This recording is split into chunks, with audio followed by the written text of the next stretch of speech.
Hi! Welcome to Rama Telugu కథలు. ఈరోజు పొడుపు కథ వచ్చేసి అన్నిటికన్నా విలువైనది, అందరికీ అవసరమైనది. ఈరోజు కథ పేరు పరీక్ష.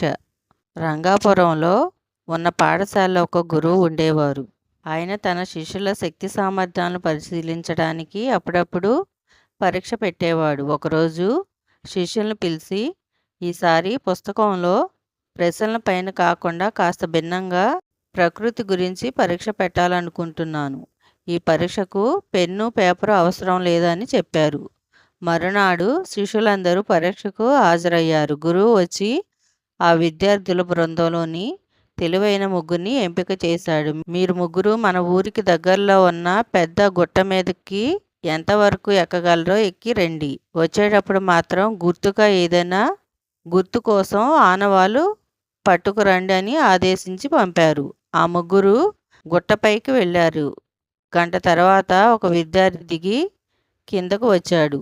గురువు చెప్పినట్లుగా ఆనవాలు కోసం నున్నటి రాళ్లను కొన్నిటిని తీసుకువచ్చాడు. గురువుకి ఆ రాళ్లను ఇస్తూ గుట్టపైకి ఎక్కుతుంటే వెళ్ళే దారిలో ఒక సెలయేరు కనిపించింది. అందులో నునుపు తేలిన రాళ్ళు ఉన్నాయని చెప్పాడు.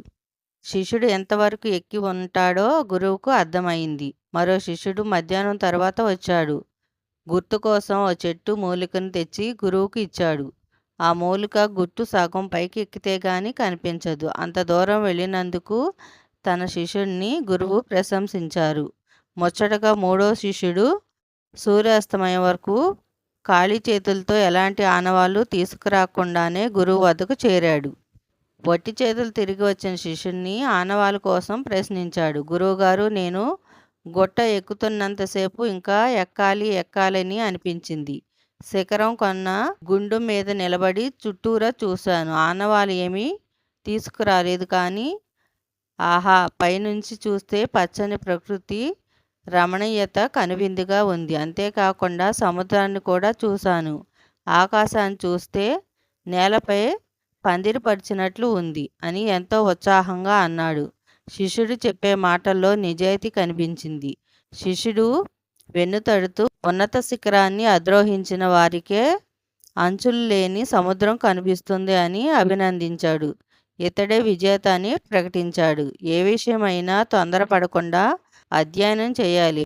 ప్రతి విషయాన్ని క్షుణ్ణంగా పరిశీలించాలి. తొందరపడి నిర్ణయానికి రావద్దు అని శిష్యులందరికీ బోధించారు. ఈరోజు కథ ఇంతేనండి. పొడుపు కథకు ఆన్సర్ ప్రాణం.